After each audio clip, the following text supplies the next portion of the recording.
की मीटिंग हुई और कराची में, और उसमें मॉनेटरी पॉलिसी कमेटी ने जो करंट डेवलपमेंट्स हैं, इकनॉमिक डेवलपमेंट्स और उससे रिलेटेड जो डाटा है उसको रिव्यू किया।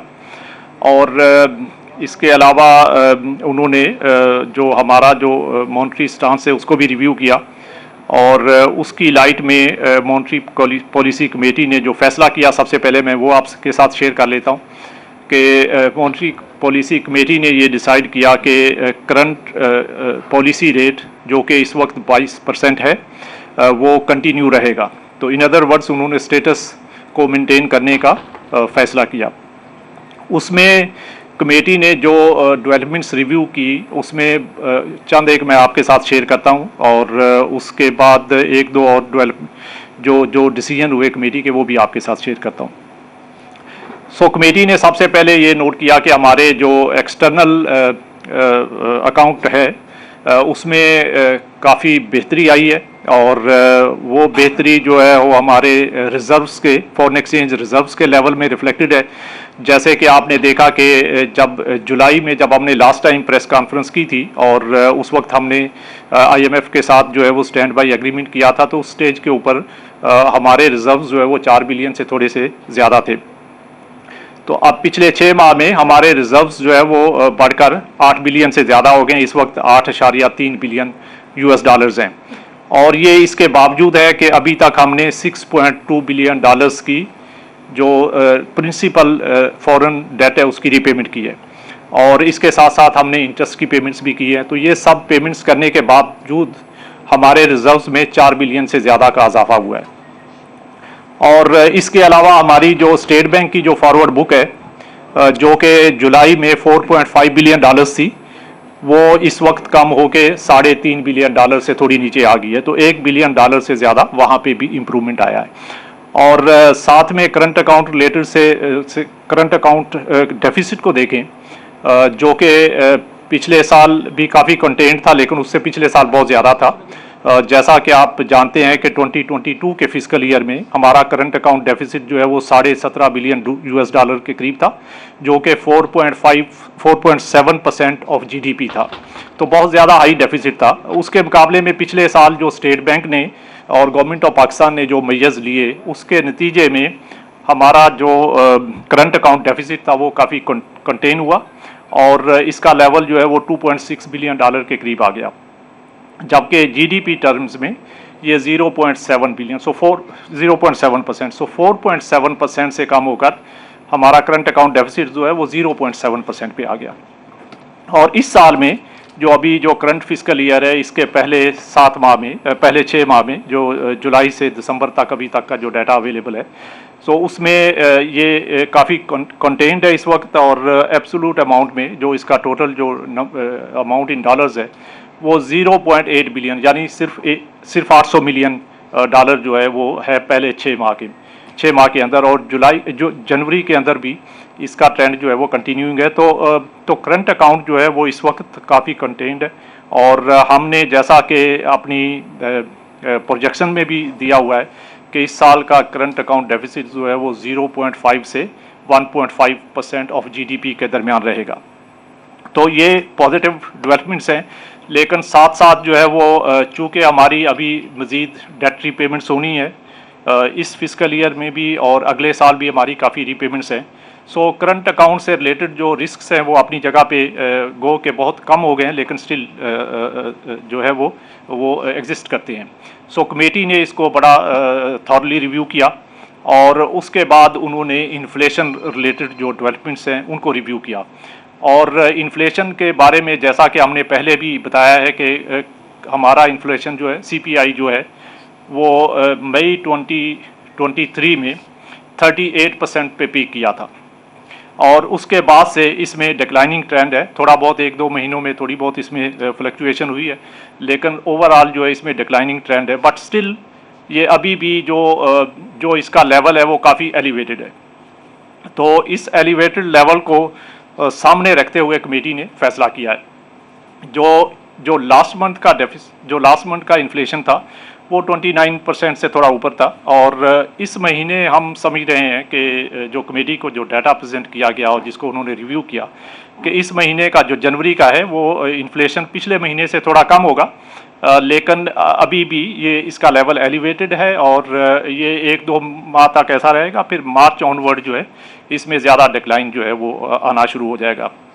तो जैसे हमने पहले भी अपनी असेसमेंट दी हुई है कि ये सेकंड हाफ जो अब शुरू हुआ है स्टेट बैंक की तरफ से कि इसमें हमारा इन्फ्लेशन जो है वो ग्रेजुअली कम होगा और थोड़ा आगे चल के ज़्यादा तेज़ी से कम होगा। तो लेकिन साथ साथ कमेटी ने जो रिसेंट जो एनर्जी प्राइसेस की एडजस्टमेंट्स हुई हैं जिसमें इलेक्ट्रिसिटी गैस प्राइसेस हैं और उसका इम्पैक्ट इन्फ्लेशन के ऊपर, उसको भी उन्होंने काफ़ी डिटेल में रिव्यू किया और उस चीज़ को देखते हुए और उसका एडिशनल इम्पैक्ट जो इन्फ्लेशन के ऊपर आया उसको देखते हुए कमेटी ने जो एक और डिसीजन जो किया कि हमारी पहले प्रोजेक्शन जो इस साल के एवरेज इन्फ्लेशन की थी जो कि 20% से लेके 22% तक थी, तो उसको कमेटी ने रिवाइज़ करके 23 से 25% कर दिया है। तो अब जो रिवाइज्ड असेसमेंट है स्टेट बैंक की तरफ से और मॉनेटरी पॉलिसी कमेटी की तरफ से वो ये है कि इस साल का इन्फ्लेशन करंट फिस्कल ईयर का इन्फ्लेशन जो है वो ऑन एवरेज 23 से 25% रहेगा। इसी तरह आपको पता है कि हमने एक मीडियम टर्म टारगेट सेट किया हुआ है और वो टारगेट हम बड़ा क्लोजली उसको मॉनिटर करते हैं और हमारी जो पॉलिसीज़ हैं स्टेट बैंक की तरफ से वो बहुत सारी पॉलिसीज़ उसके ऊपर फोकस्ड हैं कि हमने उस टारगेट को अचीव करना है और उस टारगेट के का लेवल जो है वो 5 to 7% हमने रखा हुआ है मीडियम टर्म के अंदर, जो कि हम हमारा पहले जो असेसमेंट था वो जून 2025 तक हम अचीव कर लेंगे। लेकिन उसमें जो रिसेंट एनर्जी प्राइसेस एडजस्टमेंट्स हुई हैं उसका जो एडिशनल इम्पैक्ट आया है और ये एक अनयूजुअल एडजस्टमेंट सी, it's not a normal adjustment. So उसको देखते हुए और उसका एडिशनल इम्पैक्ट देखते हुए कमेटी ने ये अब जो रिवाइज्ड असेसमेंट दी है उसमें उन्होंने ये असेस किया है कि अब हम ये टारगेट जो है वो सितंबर 2025 इंस्टेड ऑफ जून 2025 सितंबर 2025 तक अचीव करेंगे। तो थोड़ा एक क्वार्टर का उसमें फर्दर जो है वो टाइम लगेगा। ये है कमेटी की तरफ से असेसमेंट, हो सकता है अभी भी हम जुलाई तक जून तक कर लें, बट चूँकि उससे रिलेटेड रिस्क्स जो है वो काफ़ी बढ़ गए थे तो उस चीज़ को देखते हुए कमेटी ने उसका टाइम जो है एक क्वार्टर आगे एक्सटेंड किया है। अभी जो आप बिज़नेस कॉन्फिडेंस और जो कंज्यूमर कॉन्फिडेंस के सर्वेज हमने किए हैं तो उन सर्वेज़ की लाइट में बिज़नेस कॉन्फिडेंस जो है वो काफ़ी इम्प्रूव हुआ है और उसकी रिफ्लेक्शन जो है वो हमारी इकनॉमिक एक्टिविटी के अंदर भी आ रही है और ख़ासकर उसमें जो कैपेसिटी यूटिलाइजेशन है इंडस्ट्रियल कैपेसिटी यूटिलाइजेशन उसमें काफ़ी इम्प्रूवमेंट आई है रिसेंट मंथ्स के अंदर। और इसी तरह हमारी जो लार्ज स्केल मैन्युफैक्चरिंग है उसमें भी बेहतरी आई है। तो ये पॉजिटिव डेवलपमेंट्स हैं और इसके साथ साथ जो बिज़नेस जो हाउसेज़ हैं जो उनके साथ हमारा इंटरेक्शन हुआ है तो उसमें सर्वे के बेस पे भी उनका जो कॉन्फिडेंस लेवल है वो पहले से बढ़ा है। सो ये पॉजिटिव साइड के ऊपर ये डेवलपमेंट है। हमने कमेटी के सामने जो है वो हमारी जो इकनॉमिक ग्रोथ है उसका भी पूरा डाटा रखा और उन्होंने इसको रिव्यू किया और उसकी लाइट में कमेटी ने जो असेसमेंट की है उनके ख्याल में अभी भी they are quite confident और state bank is also quite confident that we will be able to achieve the level of 2 to 3%। तो इकनॉमिक जीडीपी ग्रोथ का जो लेवल है फॉर करंट फिस्कल ईयर वो 2 से 3% के दरमियान रहेगा। ये शुरू से हम असेसमेंट देते आ रहे हैं और इसमें हमने कोई चेंज अभी इस स्टेज के ऊपर नहीं किया और वी आर कॉन्फिडेंट कि ये अचीवमेंट हो पाएगी। और उसमें जो कंट्रीब्यूटिंग फैक्टर है मेनली तो एग्रीकल्चर साइड की जो बहुत पॉजिटिव डेवलपमेंट्स हैं और इसके साथ साथ इंडस्ट्रियल एक्टिविटी का जो रिसेंट पिकअप करना है ये इसमें इस चीज़ को हेल्प करेंगे कि हम अपना जो जीडीपी का ग्रोथ लेवल 2 से 3% उसको अचीव कर पाएँ। इसके अलावा कमेटी ने जो है वो जो रिलेटेड डेवलपमेंट्स थी उसको रिव्यू किया और इसके बाद उन्होंने डिसाइड किया कि इस स्टेज के ऊपर अभी हम अपना करंट जो मॉनेटरी स्टांस है उसको कंटिन्यू रखेंगे और उसके बेस पे 22% पे पॉलिसी लेवल इस वक्त मेंटेन रहेगा। अगली हमारी मॉनेटरी पॉलिसी कमेटी की मीटिंग मार्च में होगी, जैसे कि हमने उसका पूरा इस 6 माह का कैलेंडर जो है वो अपनी वेबसाइट के ऊपर दे दिया और उसके मुताबिक नेक्स्ट मीटिंग इंशाल्लाह मार्च में होगी जिसमें कमेटी अगेन जो है इस सारी सिचुएशन को रिव्यू करेगी और फिर डिसीजन करेगी। तो मेरा ख्याल मैं इसके साथ यहाँ पे स्टॉप करता हूँ और आपके क्वेश्चंस जो है वो ले लेता हूँ। गवर्नर साहब, आपकी इजाज़त से we can start the Q&A session. उससे पहले आपकी इजाज़त से मैं कुछ रिक्वेस्ट पेश करना चाहूँगा कि आप अगर सवाल पूछ रहे हैं तो अपना तारुफ और अपने इदारे का तारुफ ज़रूर कराइएगा। सवाल अगर 1 से 2 तक महदूद रखें पहले राउंड में तो बेहतर होगा, सो दैट जो और सहाफ़ी हजरात हैं उनको भी मौका मिले। तो गवर्नर साहब, आपकी इजाज़त से हम पहले राउंड का कर लेते हैं और पहले राउंड में हम 3 से 4 सवाल लेंगे और फिर हम अगला राउंड करेंगे। तो माइक्स अवेलेबल हैं, माइक्स वाले प्लीज़ अपने आप को आइडेंटिफाई करा लें। तो जी अस्सलाम वालेकुम। वालेकुम रिजवान समा टीवी से। जी जी। अच्छा गवर्नर साहब, आपका ये फॉरवर्ड लुकिंग स्टांस क्या है? एक तो आपने महंगाई का बताया, मैं थोड़ा सा अभी आया हूँ तो चाह रहा हूँ कि थोड़ा सा ये भी पता चला और यही कि मॉनेटरी पॉलिसी के हवाले से ही के शरह सूद आगे। जी जी, काशिफ को माइक दीजिए। अच्छा गवर्नर साहब, काशिफ मुनीर मेरा नाम है, न्यू टीवी से मेरा ताल्लुक़ है। लास्ट टाइम भी जब हमने मॉनेटरी पॉलिसी पे आपने ब्रीफिंग दी थी तो कुछ चीज़ें फोरकास्ट की थी और आज भी आपने जैसे मार्च की बात की कि आप उम्मीद कर रहे हैं कि इन्फ्लेशन नीचे आएगा। तो मैं ये समझना चाह रहा हूँ कि ये उम्मीद कैसे है जब आपके मुल्क के अंदर एनर्जी प्राइसेस बढ़ने जा रही हैं, दुनिया के अंदर पेट्रोलियम मसनूआत का एक मामला चल रहा है, सप्लाई रेड सी की वजह से उसमें मसला चल रहा है, उसकी कीमतें बढ़ने जा रही हैं। फिर आपने एग्रीकल्चर साइड की बात की तो एग्रीकल्चर में लास्ट टाइम भी हमने गंदम की बहुत अच्छी खबर सुनी थी कि बहुत अच्छी ग्रोथ, लेकिन हम सारी गंदम आज के दिन तक हम इंपोर्ट कर रहे हैं। तो ये तमाम चीज़ें जो मॉनेटरी पॉलिसी कमेटी ये सारी चीज़ें फोरकास्ट करती है, तो अभी तक सूरत हाल ये है कि जो मनी का फ्लो है वो नहीं रुकने को तैयार, यानी 22% इतना रीजन में सबसे ज़्यादा होने के बावजूद एक नाकामी दिखाई दे रही है। तो ये मॉनेटरी पॉलिसी कमेटी के हवाले से आप मुतमईन हैं कि ये बोर्ड सही फैसला करता है? मतलब अगर तो रेट इन्फ्लेशन बढ़ रही है और आने वाले दिनों में ये बढ़ती दिखाई दे रही है तो ये बोर्ड कैसे फैसला करा, ज़रा इसको भी बता दीजिए। जी, अशरफ खान 24 न्यूज़ से। सर, एक ये है कि जो मालियाती मसाइल हैं, मार्केट में ये कहा जा रहा है कि शरह सूद 22% है, बैंक मार्कअप मिला है तो 24% पे कर्ज कोई नहीं ले रहा है, कि जो क्रेडिट रेटिंग क्रेडिट देखा जाए प्राइवेट सेक्टर में वो कम हुआ है। साथ ही ये देखा जाए अभी लास्ट ओपन मार्केट ऑपरेशन हुआ था जो बैंकों को ओवरनाइट जाने पे जो कमी थी तो 7,090 अरब रुपए की जो है बोरिंग की गई है। अब यहाँ पे जो कंसर्न्स है मार्केट में जो माहिरीन से पूछा है तो वो कह रहे हैं मुसलसल बढ़ता जा रहा है। जो लास्ट टाइम हमने देखा था 5,000 5,500 था तो अब 7,000 अरब से भी क्रॉस कर गया है। तो क्या बैंकों की लिक्विडिटी की कमी का सामना है? जी, मेरे ख्याल में ये रिस्पॉन्ड कर देता हूँ। जी। सो पहला क्वेश्चन तो फॉरवर्ड मॉनेटरी स्टांस के ऊपर था। तो इसमें स्टेट बैंक, आपको पता है कि जो हमारा पॉलिसी रेट के ऊपर जो स्टांस होता है वो फॉरवर्ड लुकिंग होता है और उसमें हम अगले 12 माह के दौरान जो हम फोर्सी कर रहे होते हैं कि इन्फ्लेशन जो है वो कहाँ पे रहेगा, तो उसको भी बेस बनाते हैं along with many other factors. So हमने जो आज असेसमेंट की है उसके बेस पे कमेटी जो है वो बहुत कॉन्फिडेंट है कि करंट लेवल के ऊपर हमारा जो रियल पॉलिसी रेट है वो फॉरवर्ड लुकिंग बेसिस के ऊपर सिग्निफिकेंटली पॉजिटिव रहेगा। और ये बात आपको मॉनेटरी पॉलिसी कमेटी की स्टेटमेंट के अंदर भी नज़र आएगी। इसमें बहुत क्लियरली हमने ये मेंशन किया है कि फॉरवर्ड लुकिंग के बेसिस के ऊपर चूँकि इन्फ्लेशन हमारी असेसमेंट के मुताबिक काफ़ी नीचे आ जाएगा और उसके नतीजे में जो फॉरवर्ड लुकिंग स्टांस है वो काफ़ी पॉजिटिव होगा।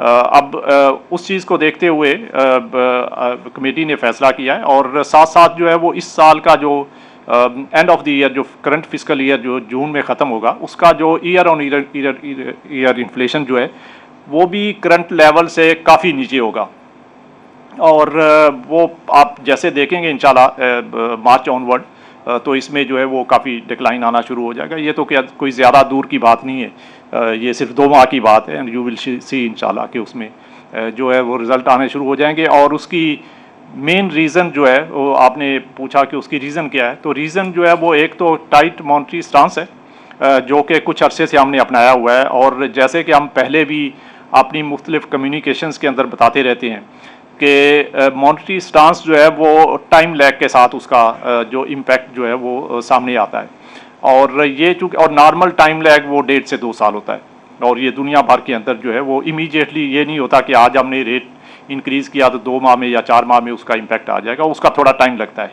और वो टाइम चूँकि अब हो चुका है, तो एक तो उसकी ये कंटिन्यूड टाइट मॉनेटरी स्टांस की वजह से इन्फ्लेशन पे इम्पैक्ट आएगा। दूसरा आपको पता है कि उसका बेस इफेक्ट जो है वो है कि उस वक्त जो चूँकि इंक्रीज़ होना शुरू हुआ था साल पहले, तो उसका बेस इफेक्ट चूँकि बढ़ा है तो उसकी वजह से उसका इम्पैक्ट आएगा। तीसरा जो है वो इंटरनेशनल कमोडिटी प्राइसेस, गो के उसमें रिसेंटली थोड़ा सा इंक्रीज़ आया, लेकिन स्टिल ये जो है वो पिछले जो साल पोजीशन थी उससे काफ़ी इम्प्रूवमेंट है, तो एक डिक्लाइनिंग ट्रेंड है ऑयल प्राइस में भी और दूसरी कमोडिटी प्राइसेस में, तो उसका इम्पैक्ट आएगा। और इसके साथ साथ जो है डोमेस्टिक, आपको पता है पिछले साल जो फ्लड्स की वजह से जो सिचुएशन थी और उसका जो बाद में जो सप्लाई फूड आइटम्स और दूसरे चीज़ों के ऊपर इम्पैक्ट आया था, तो अब जो है वो सारी चीज़ें भी नॉर्मलाइज हो गई हैं और सप्लाई साइड से जो हमारी डोमेस्टिक सप्लाई है उसमें भी बेहतरी आई। सो इन सब चीज़ों को देखते हुए हमारा ख्याल ये है कि इस साल जो है वो एवरेज इन्फ्लेशन भी पिछले साल से काफ़ी कम होगा, गो कि अभी भी एलिवेटेड है, लेकिन ये कि जो मार्च ऑनवर्ड जो ईयर ऑन ईयर इन्फ्लेशन होगा मंथली बेसिस पे जो हम बताते हैं, तो उसमें काफ़ी कमी आनी शुरू हो जाएगी। और लास्ट जो क्वेश्चन था वो रिगार्डिंग दी OMO और उसमें जो उसका रेट है, तो रेट तो इंटरबैंक का पहले जो है तो काइबर इस वक्त जो है वो 24% नहीं है, वो काफ़ी नीचे आ गया, जैसे आप लोगों में से जो भी उसको मॉनिटर कर रहे होंगे, सो वो उसमें काफ़ी रिडक्शन ऑलमोस्ट 2% की रिडक्शन है। और स्टेट बैंक की जो OMOs हैं, OMOs का लेवल तो बेसिकली इट्स जैसे कि आप जानते हैं कि ये आर्जी एक सपोर्ट होती है बैंक के लिए, क्योंकि बैंक जो लिक्विडिटी मैनेजमेंट कर रहे होते हैं उनका मेन जो सोर्स ऑफ इनफ्लोज होता है, जो उनके पास फंडिंग होती है, वो तो डिपॉजिटर्स से आती है, डिपॉजिटर्स मनी। लेकिन उसके साथ साथ बाज़ उनके पास टेम्परेरी जो फंडिंग की रिक्वायरमेंट्स आती हैं उनको मीट करने के लिए वो स्टेट बैंक से OMO भी करते हैं, तो उस OMO का लेवल जो है वो वेरी करता रहता है। और चूँकि गवर्नमेंट की बोरिंग रिक्वायरमेंट्स पिछले कुछ अरसे से काफ़ी बढ़ी हुई है, तो उसको मीट करने के लिए बैंक्स जो है वो स्टेट बैंक के साथ OMO भी करते हैं, क्योंकि उन्होंने डेट सिक्योरिटीज़, गवर्नमेंट सिक्योरिटीज़ में काफ़ी इन्वेस्टमेंट किया हुआ है, तो उसके अगेंस्ट वो स्टेट बैंक के OMO में पार्टिसिपेट करके लिक्विडिटी ले लेते हैं। लेकिन साथ साथ चूँकि आप गवर्नमेंट, अगर आपने देखा हो रिसेंटली, तो एक तो गवर्नमेंट की बोरिंग जो है इंक्रीमेंटल वो थोड़ा सा उन्होंने उसमें स्लो डाउन आया है, और दूसरा जो है वो बैंक्स के अपने डिपॉजिट्स जो है उसमें भी काफ़ी इंक्रीज़ आना शुरू हो गया है। सो इसको सामने रखते हुए गोइंग फॉरवर्ड जो है ये OMO का लेवल भी वी आर एक्सपेक्टिंग कि ये आहिस्ता आहिस्ता इसमें भी कमी आना शुरू हो जाएगी। और इसके साथ साथ जो है वो करेंसी इन सर्कुलेशन, अगर आपने देखा हो अभी रिसेंट मंथ्स के अंदर, तो उसमें भी अब जो है वो काफ़ी रिडक्शन आया है, जो कि 9 ट्रिलियन रुपीस के करीब थी, 9 ट्रिलियन के करीब जो टोटल करेंसी इन सर्कुलेशन थी। सो वो कम हो के अभी जो है वो 8.6 ट्रिलियन, तो तकरीबन 400 बिलियन रुपीस की उसमें कमी आई है। तो मैं समझता हूँ कि ये 400 अरब रुपए की कमी जो है, ये चूँकि एक टाइट मॉनेटरी स्टांस है और उसमें मॉनेटरी साइड के ऊपर एक्सपेंशन जो है उसमें थोड़ी स्लो डाउन हुआ है, तो इसका भी इम्पैक्ट जो है वो इन्फ्लेशन के ऊपर आएगा। जी गौर साहब की इजाज़त, सेकंड राउंड क्वेश्चन ले लेते हैं। जी प्लीज़ अपना तारुफ कराएं प्लीज़। जी हेलो गवर्नर साहब, गयासीन हम न्यूज़ से ताल्लुक़ है मेरा। अच्छा, मेरे 2 सवाल हैं। एक सवाल तो ये है कि जिस तरह से आप इंडिकेटर्स की बात कर रहे हैं और चीज़ें हैं, जिस तरह IMF के साथ हमारे अच्छे मुज़ाकरात हुए, हमने तमाम उनके जो शराइत थी उसको भी पूरा किया और हमें एक किस्त भी मिली उसकी, तो उस तमाम फैक्टर्स को देखने के बाद हम मुसलसल देख रहे हैं कि मॉनेटरी पॉलिसी में जो है मुस्तहकम नज़र आ रही है और 22% एक हाईएस्ट रेट पे इस वक्त खड़ी हुई है मॉनेटरी पॉलिसी, और इस पर काफ़ी बातचीत भी हो रही है कि मुसलसल जो है स्टेट बैंक इस पर जो है इसको स्टे किया हुआ है। दूसरा सवाल मेरा ये है कि जो LCs के इशूज़ अभी तक हल नहीं हुए हैं और जो इम्पोर्टर्स हैं उनकी तरफ से शिकायत की जा रही है कि अभी भी बैंक्स की तरफ से ताउन नहीं आ रहा और प्रॉब्लम्स आ रही हैं उसमें, इसका ज़रा बता दीजिए। जी और सवाल ले लें। जी अली इमरान सैयद जियो टीवी से। अच्छा गवर्नर साहब, हम महंगाई जो है वो इंपोर्ट कर रहे होते हैं, यानी ये कि मेरा सवाल एक्सचेंज रेट्स से मुताल्लिक है। आपने महंगाई के मुतालिक जो भी फोकास्ट हैं और जून तक जो कमी होगी, तो इसमें एक्सचेंज रेट को आप किन लेवल्स पे देख रहे हैं? और सेकेंडली ये कि जब हम फ्री फ्लोट की बात करते हैं तो उसमें रिसेंटली गुज़िश्ता दहाई की बात है, 2011, 12, 13 में आपको याद होगा चाइना और अमेरिका की ठीक ठाक इस बारे में टेंशन्स भी रहते थे, ट्रेड टेंशन्स, कि उन्होंने अपनी करेंसी को एक स्पेसिफिक लेवल पे जो है रोक के रखा हुआ था, जिस पे अमेरिका को बहुत एतराज़ भी था कि उनकी चीपर गुड्स जो है वो मार्केट में आती हैं और अमेरिका की इंडस्ट्री जो है वो हिट होती है। तो ये कोई हम जैसा कमज़ोर मुल्क, ज़ाहिर है कि we can't compare ourselves with Chinese, लेकिन क्या हम इस तरह से करके महंगाई की शरह को, जैसे इसहाक डार साहब के भी दौर में ये कहा जाता है कि 105-6 जो वो मेंटेन रख रहे थे, तो वो यानी ये कि फ्री फ्लोट से हट के उनके जो थे मूव्स थे जो कि कर रहे थे। तो इस पे आपका एजुकेटेड जो है वो क्या आप समझते हैं कि हम मेंटेन कर सकते हैं किसी ख़ास लेवल पे ताकि इंडस्ट्री बढ़े, थोड़ी कम हो शरह सूद? जी, शुक्रिया आपका।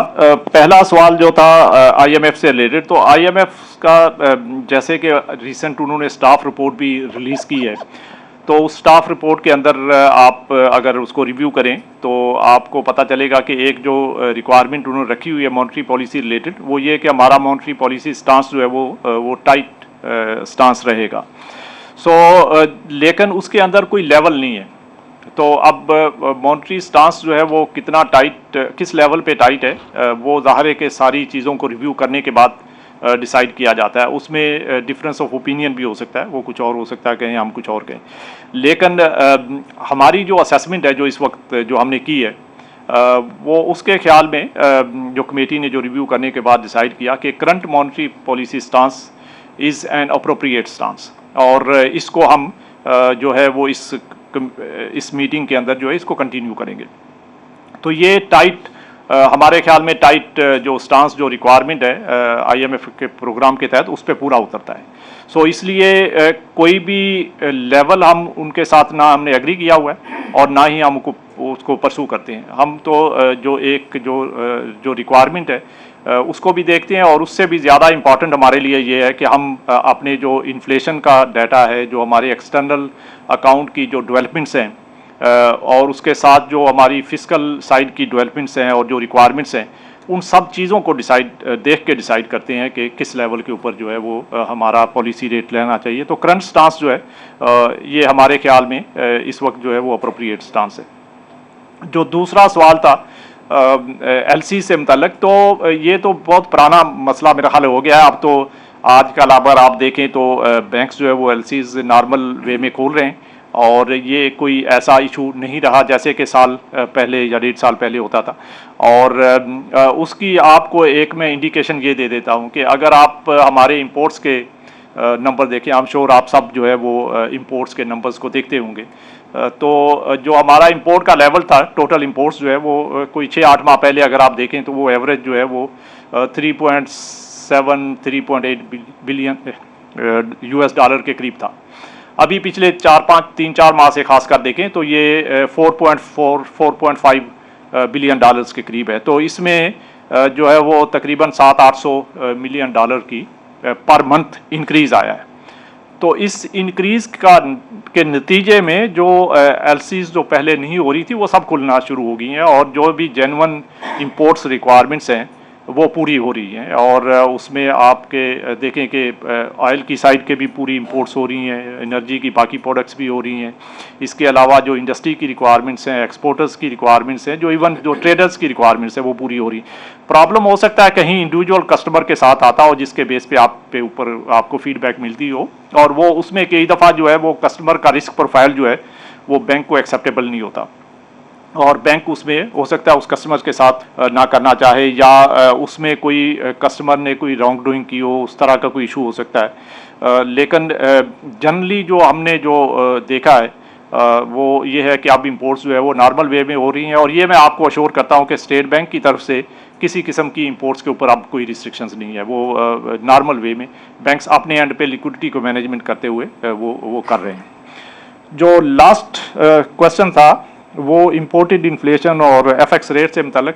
पहली बात तो मैं अगेन बहुत क्लैरिटी के साथ बता दूं, और ये पहले भी हम बताते रहे हैं कि हम जो है वो मार्केट बेस्ड एक्सचेंज रेट जो है रिजीम उसको परसू कर रहे हैं, और उसी के मुताबिक जो है वो एक्सचेंज रेट मूव करता है। लेकिन मार्केट फंडामेंटल्स चूँकि इस वक्त बहुत इंप्रूव हो गए हैं।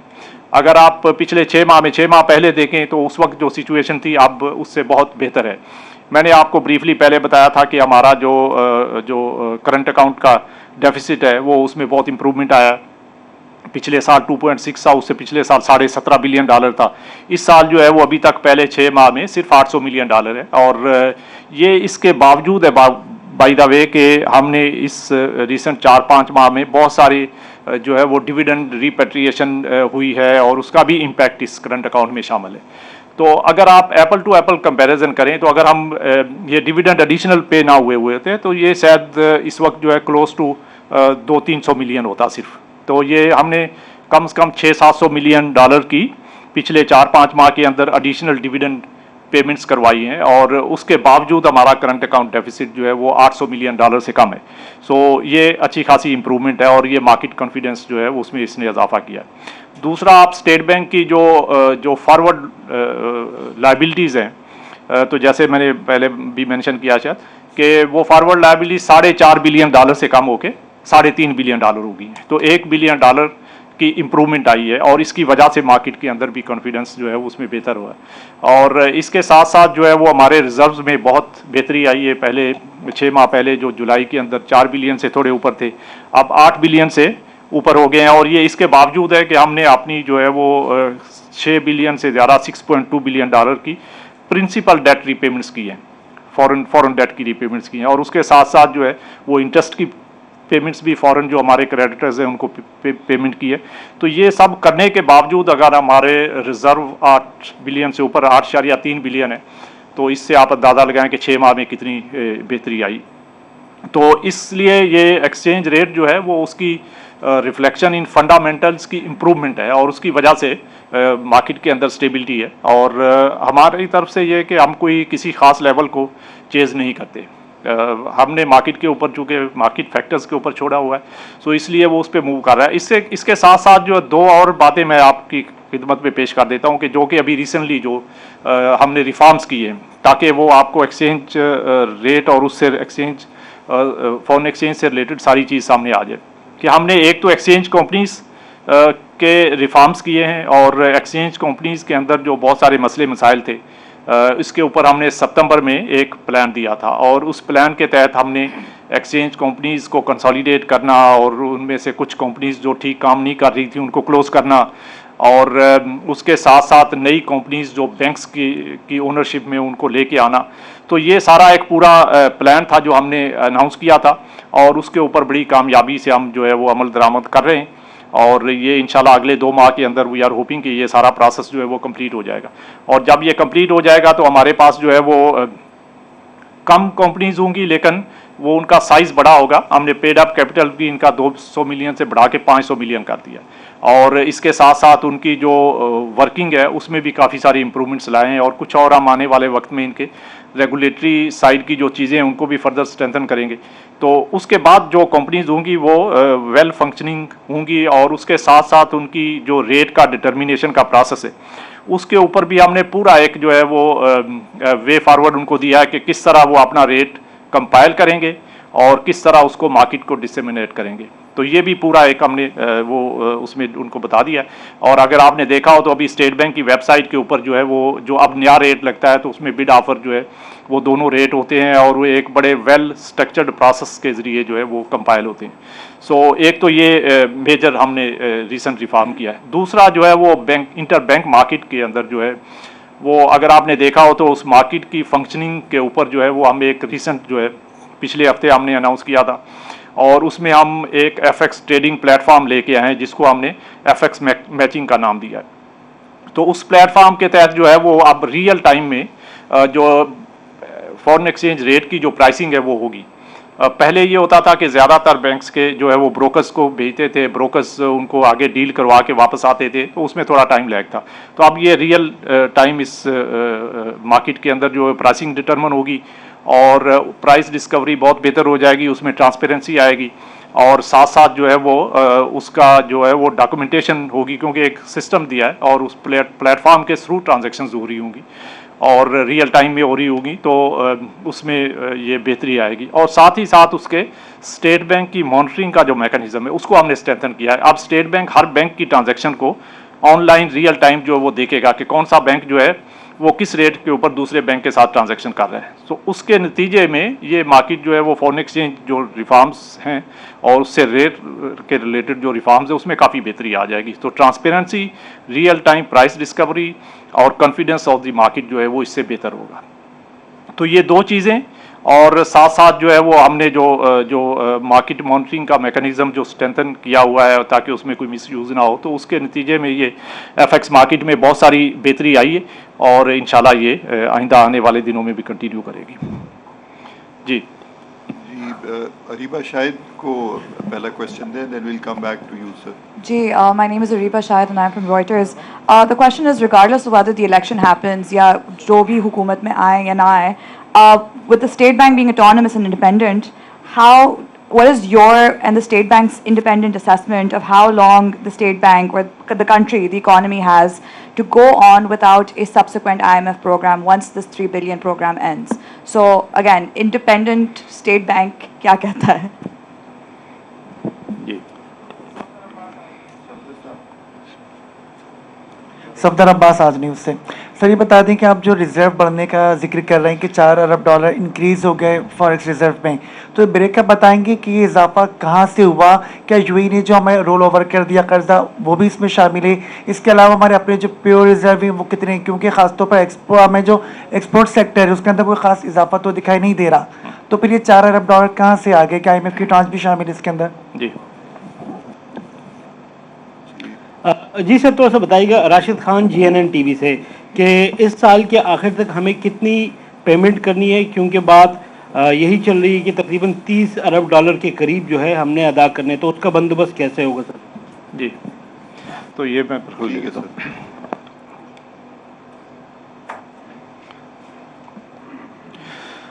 सबसे पहले तो IMF और उससे रिलेटेड जो SBP व्यू की बात है, तो देखें ये जो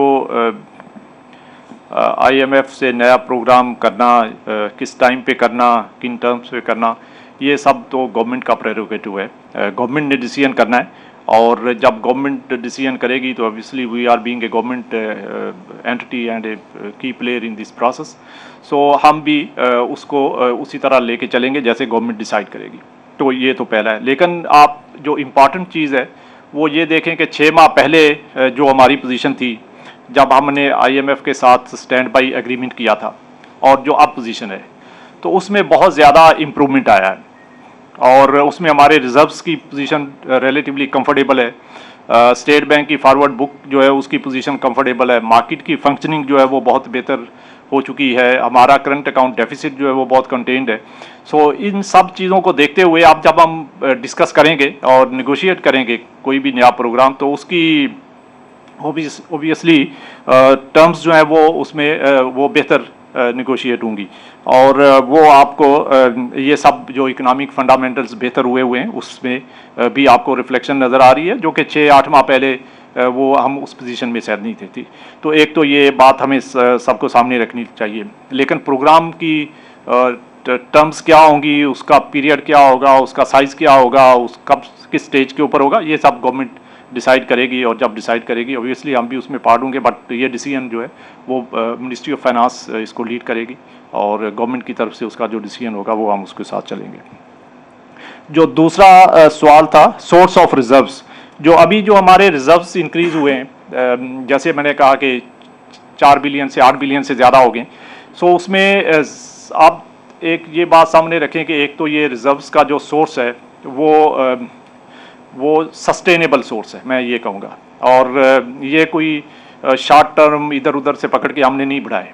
ये मल्टीलैटरल से फ्लो है या हमारी जो मार्केट के अंदर इंटरवेंशंस हैं वो वहाँ से हैं। तो ये बहुत durable sustainable increase in reserves है। ये कोई बिल्कुल शॉर्ट टर्म पोर्टफोलियो इन्वेस्टमेंट नहीं है कि जो आ जाइए और 3 माह में चली जाएगी। तो ऐसा नहीं है, ये एक बहुत सस्टेनेबल इंक्रीज़ है जो अभी जो हमने अचीव किया पिछले 6 माह में।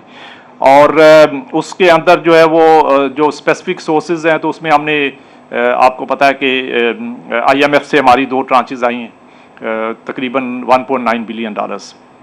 फिर हमारे पास वर्ल्ड बैंक से आए हैं, फिर एशियन डेवलपमेंट बैंक से आए हैं कुछ फ्लोज, कुछ एशियन इंफ्रास्ट्रक्चर इन्वेस्टमेंट बैंक से आए, और काफ़ी सारे हमने जो है वो मार्केट से भी over a period of time, चूँकि मार्केट के फंडामेंटल्स बहुत बेहतर हुए हैं, मार्केट्स के फ्लोज बेहतर हैं, तो इंपोर्ट्स रिक्वायरमेंट मीट करने के बाद कुछ हमने मार्केट से फंड्स जनरेट किए।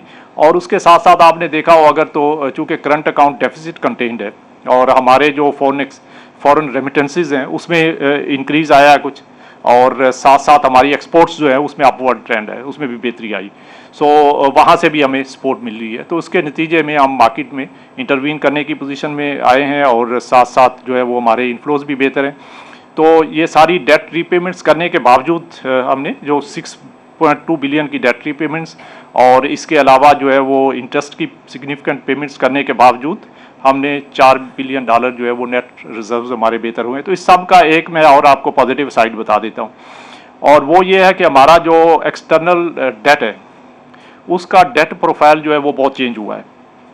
उसमें एक तो उसका ओवरऑल लेवल जो अगर आप देखें तो पिछले 2 माह में बहुत कंटेंड है, तो आपने देखा होगा उससे पहले वो हमारा फॉरेन डेट जो है उसमें कंसिस्टेंटली इंक्रीज आ रही थी, तो इस वक्त जो है वो इंक्रीज नहीं है, बल्कि उसमें थोड़ा डिक्लाइनिंग ट्रेंड है। और दूसरा जो इससे भी ज़्यादा इम्पॉर्टेंट है वो ये है कि हमारे डेट प्रोफाइल, हमारे डेट का जो प्रोफाइल है वो चेंज हुआ है, और वो चेंज इस तरह हुआ है कि पहले हमारे फॉरेन डेट के अंदर जो कमर्शियल, जो प्योर कमर्शियल हमारी बोरिंग थी कोई $8 बिलियन के करीब थी, जो कि सारी रीपे हो चुकी है। और इसके अलावा जो हमारे जो फॉरेन यूरो बॉन्ड्स हैं, तो यूरो बॉन्ड्स भी एक हमने पिछले साल पे किया था, एक अब अप्रैल के अंदर पे हो जाएगा, तो उसके बाद हमारे जो यूरो बॉन्ड का लेवल जो है वो भी जो है वो $7 बिलियन से कम रह जाएगा, और उसकी आगे लंबी रीपेमेंट्स है। अगले फिस्कल ईयर में यूरो बॉन्ड की कोई पेमेंट नहीं है। तो बस जो हमारा डेट होगा वो पेरिस क्लब है, इसके अलावा जो है वो बाईलैटरल है और मल्टीलैटरल है, या बाईलैटरल रिलेटेड थोड़े से कमर्शियल लोन्स हैं। तो ये सब चीज़ों की वजह से जो डेट प्रोफाइल है उसमें बहुत इम्प्रूवमेंट आया है, और वो शॉर्ट टर्म से थोड़ा मैच्योरिटी उसकी भी प्रोलॉन्ग हुई है। तो ये सब चीज़ें जो है ये हमारी डेट सस्टेनेबिलिटी में हेल्प करेंगी, और ये प्रोफाइल को बेहतर करने में पहले से इसने बहुत ज़्यादा जो है वो हमें हेल्प किया है जी। और FX पेमेंट्स रिलेटेड जो क्वेश्चन था, तो ये मैंने ब्रीफली बताया कि टोटल, मैं अगेन रिपीट कर देता हूँ कि टोटल हमारी इस साल की जो फिस्कल ईयर, जो करंट फिस्कल ईयर है 2024, इसमें हमारी टोटल जो रीपेबल डेट था, फॉरेन डेट, वो $20.5 बिलियन के करीब था, जिसमें $3.5 बिलियन, इनफैक्ट $3.8 बिलियन के करीब जो है वो इंटरेस्ट पेमेंट थी, और 20 बिलियन के करीब जो है, ज़रा सा 20 बिलियन से कम, वो प्रिंसिपल रीपेमेंट थी। तो इसमें से जो तकरीबन 12 बिलियन समझ लें कि ऐसा डेट है कि जो कि रोल ओवर होने वाला है, और उसमें से ज़्यादातर जो है वो ऑलरेडी रोल ओवर हो चुका है, जैसे UAE का आपने मेंशन किया, और कुछ दूसरे हमारे जो सऊदी 3 बिलियन था, तो ये सब रोल ओवर हो चुके हैं। कुछ रहता है वो अगले 5 माह में इंशाल्लाह रोल ओवर हो जाएगा। तो जो रीपे किया है, जो हमने प्रिंसिपल रीपे किया है अभी तक, वो $6.2 बिलियन का है, जो हम रीपे कर चुके हैं, और जो बाकी का रीपेबल है जो कि एक्चुअली हमें पे करना है वो क्लोज टू $5 बिलियन होगा। क्लोज टू $5 बिलियन जो है वो हम प्रिंसिपल मजीद अगले 5 माह में पे करेंगे। तो इसलिए, और इस वक्त हमारे रिजर्व जो है वो $8.3 बिलियन के, तो इसलिए जो फॉरेन डेट सर्विसिंग है उस पे पोजीशन हमारी कंफर्टेबल है। और ये आपको पता है कि अभी कुछ इन्फ्लोस पाइपलाइन में है, जैसे नेक्स्ट रिव्यू होगा तो उसमें 1.1 बिलियन की एक और ट्रांच हमें IMF से आएगी, और इसके अलावा कुछ दूसरे इन्फ्लोज हैं। सो ये सब सपोर्ट करेंगे कि हम अपने रिजर्व्स को जो मेंटेन कर पाएँ। जो IMF की प्रोजेक्शन है, जो मैं आपको ये शेयर कर देता हूँ, चूँकि वो एक इंडिपेंडेंट असेसमेंट है, उसमें हमने हमारा कोई उसमें वो नहीं है, वो जो IMF ने जो कहा अपने डॉक्यूमेंट के अंदर, जो अभी स्टाफ रिपोर्ट रिलीज़ हुई है, सो उसमें हमारे रिजर्व्स का एंड जून का जो लेवल उन्होंने प्रोजेक्ट किया वो $9.1 बिलियन है। सो करंट 8.3 बिलियन से अभी और रिजर्व्स जो है वो उनके ख्याल में बेहतर हो जाएंगे, हमारे ख्याल में उससे भी बेहतर होंगे। बट अगर आप IMF की असेसमेंट को भी लेके चलेंगे तो उन्होंने 9.1 बिलियन डॉलर का जो है वो रिजर्व्स का लेवल जो है वो प्रोजेक्ट किया है बाई 30 जून 2024। सो इसलिए एक्सटर्नल साइड की चीज़ें अल्हम्दुलिल्लाह पहले से बहुत बेहतर हैं और आने वाले दिनों में मज़ीद बेहतर इंशाल्लाह होंगी। जी जी सर, यहाँ से 4th राउंड ऑफ क्वेश्चंस हम ले लेते हैं। चीज़ ज़रा सी बता दीजिएगा कि आपने कहा कि पहले 20 से 22% इन्फ्लेशन टारगेट था कि आपका स्टेट बैंक का, जी। वो आपने कहा कि 23 से 25, मतलब आपने उसको बढ़ा दिया है। जी। तो इसका मतलब है कि मुस्तकबिल में स्टेट बैंक ये देख रहा है कि इन्फ्लेशन बढ़ेगा। बस मैं इसका अभी आपको जवाब दे देता हूँ। देखिए ये जो रिवाइज्ड असेसमेंट है, ये पहली बात तो ये कि हर दफ़ा हम जो है वो आपको पता है जब फिस्कल ईयर स्टार्ट होता है तो इस वक्त हम उस स्टेज के ऊपर हम एक असेसमेंट देते हैं जो पूरे साल की होती है, और उसके बाद नॉर्मली जो जनवरी की MPC होती है मीटिंग, उसके बाद हम दोबारा उसकी रिवाइज्ड असेसमेंट, अपडेटेड असेसमेंट देते हैं, जिसमें कि जो 6 मंथ्स के अंदर जो डेवलपमेंट्स हुई होती हैं उसको अकाउंट फॉर करते हैं और अगले 6 मंथ्स का उसमें प्रोजेक्शन देते हैं।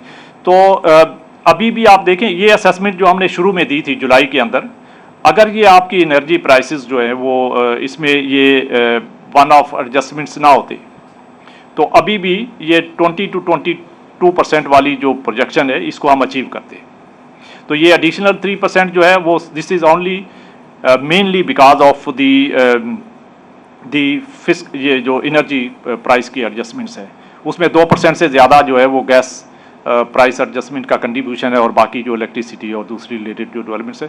सो ये इसकी वजह से हमें जो है वो रिवाइज ये करना पड़ा है, जिसको हमने 20 से 22% से करके रिवाइज करके 23 से 25% कर दिया, क्योंकि हमने जो कमेटी में डिस्कस किया कि हम ने बिल्कुल ट्रांसपेरेंटली जो डेवलपमेंट्स हो रही हैं उनको आपके साथ शेयर किया और पब्लिक के साथ शेयर किया, ताकि कोई चीज़ हम जो है वो ऐसी नहीं रखना चाहते कि जो एक डेवलपमेंट्स हो रही हैं और उसका इम्पैक्ट हम आपको ना बताएं कि क्या हो रहा है। तो ये समझे कि ये इस प्राइस जो एनर्जी प्राइस एडजस्टमेंट्स है उसके नतीजे में जो इम्पैक्ट उसका आया है वो उसकी वजह से ये रिवाइज किया, बट अदरवाइज इन्फ्लेशन का लेवल नॉर्मल है। और जैसे मैंने कहा कि ये मार्च ऑनवर्ड जो है वो डिक्लाइन होगा और वो उसमें आपको नज़र आना शुरू हो जाएगा, ये अभी से 2 माह की बात है, तो उसके बाद आप देखिएगा। लेकिन चूंकि उस वक्त 3-4 माह रह जाएंगे और ज़्यादातर जो है वो इस साल का इन्फ्लेशन जो है वो एलिवेटेड लेवल पे है, तो इसलिए उसकी एवरेज जो है वो थोड़ी ऊपर लेवल पे आएगी। सर ये फाइनल राउंड ले लेते हैं, we have some time. Mike दे दीजिए। शुक्रिया सर, मेरा नाम शाहिद इकबाल है, डॉन से हूँ मैं, डॉन न्यूज़पेपर से। पूछना ये था कि ये FY23 में रेमिटेंसेस आपकी $4 बिलियन से कम हो गई थी प्रीसीडिंग ईयर के मुकाबले में, और इस दफ़ा भी 6% कम है, यानी पिछले साल से भी नीचे गिर रही है। तो आपकी क्या असेसमेंट है, क्यों ऐसा कम हो रहा है? जी अच्छा, ये मैं बता देता हूँ आपको। देखें, वर्कर्स रेमिटेंसेस जो है वो पिछले साल $27 बिलियन थी, और उसमें इस साल जो फिस्कल ईयर इसके शुरू के महीनों में थोड़ा स्लो डाउन था, लेकिन वो मंथ अगर आप उसको देखें तो उसमें जो है वो आपको इंक्रीज़ नज़र आएगा। पिछले 3-4 माह से ये कंसिस्टेंटली जो है इसमें इम्प्रूविंग ट्रेंड है।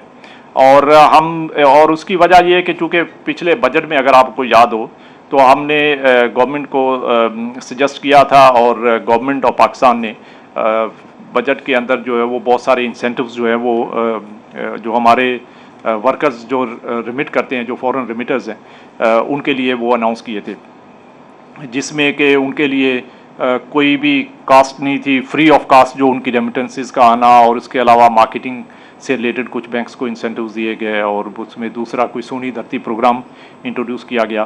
तो इन सब इंसेंटिव्स की वजह से, और इसके अलावा जो नंबर ऑफ वर्कर्स जो दूसरा जो है अभी जो बाहर जा रहे हैं, उसमें जो इस फिस्कल ईयर में जो इंक्रीज़ आया है, तो उसकी वजह से वो, और कुछ जो है वो उन कंट्रीज़ के अंदर जो इकोनॉमिक कंडीशंस जो है उसमें भी बेहतरी आई। सो ये सब चीज़ों ने कंट्रीब्यूट किया है कि इस साल के रेमिटेंसेस जो हैं वो पिछले साल की निस्बत बेहतर होंगे। हमारी असेसमेंट ये है कि पिछले साल जो $27 बिलियन थी वो इस साल बढ़ के इंशाल्लाह वो 28 बिलियन डॉलर से ज़्यादा की रेमिटेंसेज होंगी। ये इस वक्त हमारी असेसमेंट है। तो इंशाल्लाह we are on track to achieve this level. जी FY22 ज़ाहिर है वो उस वक्त जो वो सूरत हाल मुख्तलिफ थी। उस वक्त की सूरत हाल उस वक्त थी और उसमें जो उससे रिलेटेड इश्यूज़ भी हमको पता है। तो चूँकि उस साइड के ऊपर हमने बहुत सारी जो है वो चीज़ें जो है उनको कंट्रोल किया है और इंपोर्ट्स वगैरह साइड के ऊपर और दूसरी चीज़ें जो थी उसके ऊपर तो वो सब चीज़ों की वजह से अब उसमें स्लो डाउन है। बट ये है कि पिछले साल से अब ये काफ़ी बेहतर होगा इंशाल्लाह। Sir we have time for one जी, और टू जी, क्वेश्चंस। Sir, आखिरी दो सवाल जो है ना वो लेंगे, उसके बाद फिर कंक्लूड करेंगे। So ठीक this is Ismail Dilaur from Bloomberg News. If you could please restate the numbers that you said, the inflation numbers for this year actually, Ji. FY24 that you have revised. जी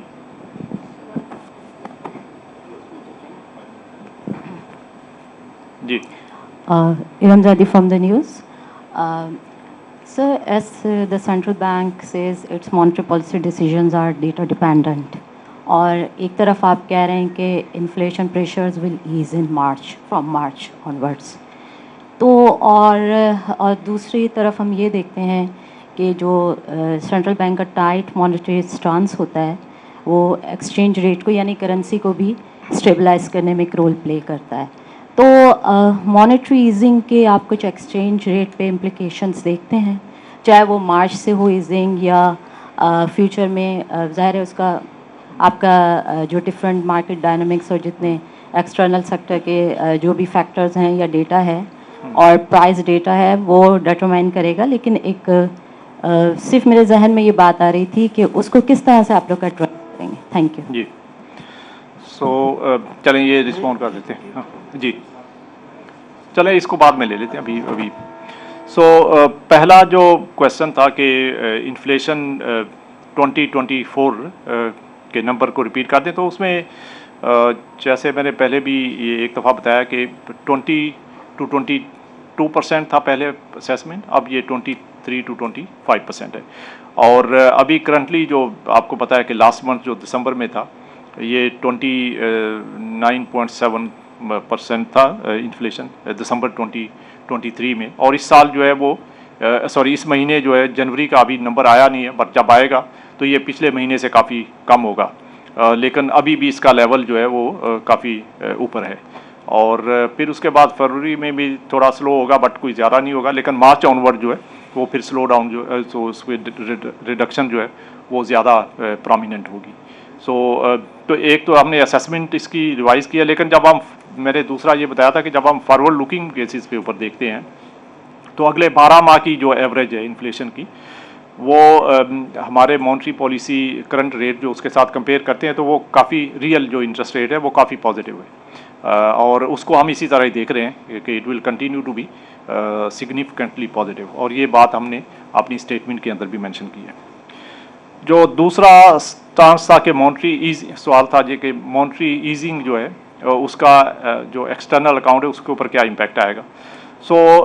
इसका ज़ाहिर है ये दोनों mix होता है impact, लेकिन हम इसको ज़रा इस तरह देख रहे हैं कि ज़ाहिर है जब रेट कम होता है और उसमें बोरिंग कैपेसिटी बढ़ती है और उसके नतीजे में फिर जो है वो एक्सपेंशन होता है, तो उसके नतीजे में मशीनरी भी आती है और दूसरी इंपोर्ट्स भी होती हैं, तो उसका जो है वो इंपोर्ट्स के ऊपर जो है वो इम्पैक्ट आता है एक तो, और साथ में उसका ये इम्पैक्ट होता है। और साथ में जो हमारे जो इन्फ्लोज़ हैं और ख़ासकर जो पोर्टफोलियो इन्फ्लोज़ हैं वो उसके ऊपर भी उसका इम्पैक्ट आता है, और हमारे जो RDA से रिलेटेड फ्लोज हैं सो उसके ऊपर भी इम्पैक्ट आता है। तो ये ज़ाहिर है कोई भी चेंज जब होती है मॉनेटरी स्टांस में जब चेंज आएगी तो उसका यकीनन एक्सटर्नल अकाउंट के ऊपर भी इम्पैक्ट आएगा।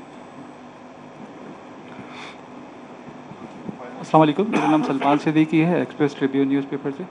सर सवाल ये है कि पहले गुज़िश्ता कुछ सालों में देखने में आया था कि जो फॉरवर्ड लुकिंग बेसिस पे जो है वो जब देखते थे कि इन्फ्लेशन बढ़ने वाली है तो इंटरेस्ट रेट बढ़ा दिया जाता था। अभी जबकि आप खुद भी इस चीज़ पे एतमाद रखते हैं कि आने वाले महीनों में जो है इन्फ्लेशन रेट कम होगा, तो ये जो फॉरवर्ड लुकिंग बेसिस पे जैसे मार्केट के अंदर बात चल रही है कि 3 से 4% इस वक्त रियल इंटरेस्ट रेट जो है पॉजिटिव है इस वक्त, तो इस वक्त क्यों नहीं आप इसको कुछ टोकन कोई कट नहीं कर रहा है? इसमें क्या कोई चेंज आ गया है? पहले के फॉरवर्ड लुकिंग बेसिस पे ज़्यादा बढ़ा दिया करते थे, तो अभी कम क्यों नहीं कर रहा है? दूसरा सवाल इसी से रिलेटेड है कि इसी की वजह से जो है इकनॉमिक ग्रोथ जो है वो 2 से 3% आप उसको देख रहे हैं, तो क्या ये काफ़ी होगी मतलब मुल्क को चलाने के लिए, या किस तरह से मतलब इस 2 से 3% की माशी जो ग्रोथ है इसकी वजह से मुल्क में बेहतरी आएगी या कुछ किस तरह के हालात होंगे? ठीक। पहला तो जो आपका सवाल है उसमें ज़ाहिर है कि ये अगर आपने देखा हो तो अभी रिसेंटली जो हमारी जो एक्शंस हुई हैं टी बिल्स की, PIBs की, तो उसके अंदर जो है वो आपको रिफ्लेक्शन नज़र आनी शुरू होगी मॉनिटरिंग ईजिंग की। तो ये मार्केट, ये हम नहीं कह रहे, ये मार्केट की जो एक्सपेक्टेशन है उसके बेस पे जो है वो आपको उसमें जो काइबर भी है और जो यील्ड्स हैं हमारे टी बिल्स और PIBs की, उसके ऊपर आपको थोड़ा ईज आउट जो है वो नज़र आता है। हम जो है वो सिर्फ इसको नहीं देखते, हम और चीज़ों को भी देखते हैं और बहुत सारी बल्कि चीज़ों को देखते हैं। और मैंने इस कॉन्फ्रेंस के शुरू में ये कुछ चीज़ें मेंशन की थी कि हम मॉनेटरी पॉलिसी कमेटी जो डिसाइड करती है तो वो क्या क्या चीज़ें देखती है, और मॉनेटरी पॉलिसी कमेटी का कोई एक पर्टिकुलर फैक्टर जो है उसके ऊपर फोकस नहीं होता, वो मल्टीपल फैक्टर्स को देख के फिर डिसीजन करते हैं। तो इसलिए इस स्टेज के ऊपर जो है वो कमेटी ने ये डिसाइड किया कि अभी अप्रोप्रिएट टाइम नहीं है कि हम इसमें कोई रिडक्शन करें, बट ऑब्वियसली आगे चल के जैसे चीज़ें बेहतर होंगी मज़ीद एक्सटर्नल साइड की भी और इन्फ्लेशन की भी और दूसरी भी, तो उसके साथ साथ जो है वो ये इस साइड के ऊपर भी इंशाल्लाह इम्प्रूवमेंट आएगी। दूसरा जो आपका सवाल था उसका ग्रोथ के ऊपर, तो देखें एक ग्रोथ ये है कि आप इसको ग्रोथ करें और उसके बाद रिस्ट्रिक्शंस लगाना शुरू करें। एक है सस्टेनेबल ग्रोथ, तो जब आपका इन्फ्लेशन कंट्रोल होगा और उसके बाद आप ग्रो करेंगे तो वो सस्टेनेबल ग्रोथ होगी। और अगर आपका इन्फ्लेशन एलिवेटेड होगा और आप रेट को कट करके और दूसरी सपोर्टिंग मेजर्स लेके ग्रो करेंगे तो वो सस्टेनेबल नहीं होगा, और उसके नतीजे में we will be back to square one, जहाँ पे हमें दोबारा फिर उस तरह की रिस्ट्रिक्शंस की तरफ जाना पड़ेगा। तो हम जो सस्टेनेबल ग्रोथ को प्रमोट करना चाहते हैं और उसी को सामने रख के जो भी डिसीजन मॉनेटरी साइड पे होगा उसका impact on macro economic variables और उसके नतीजे में जो इम्प्रूवमेंट्स आनी चाहिए वो जब आनी शुरू हो जाएंगी तो उसके बाद जो है वो ये चीज़ें भी बेहतर होना शुरू हो जाएंगी। और हम इस सारे सिनेरियो को पूरी तरह रिव्यू कर रहे हैं और उसको मॉनेटरी पॉलिसी कमेटी के सामने भी रख रहे हैं, जैसे कि आज भी हमने रखा। और उसकी लाइट में मॉनेटरी पॉलिसी कमेटी ने आज की मीटिंग में ये डिसाइड किया कि फ़िलहाल जो है वो करंट स्टांस जो है वो अप्रोप्रिएट है। आगे चल के जैसे और चीज़ें बेहतर होंगी तो उसके मुताबिक फिर मॉनेटरी पॉलिसी कमेटी उसको रिव्यू करेगी। आप सब लोगों की आमद का बहुत बहुत शुक्रिया।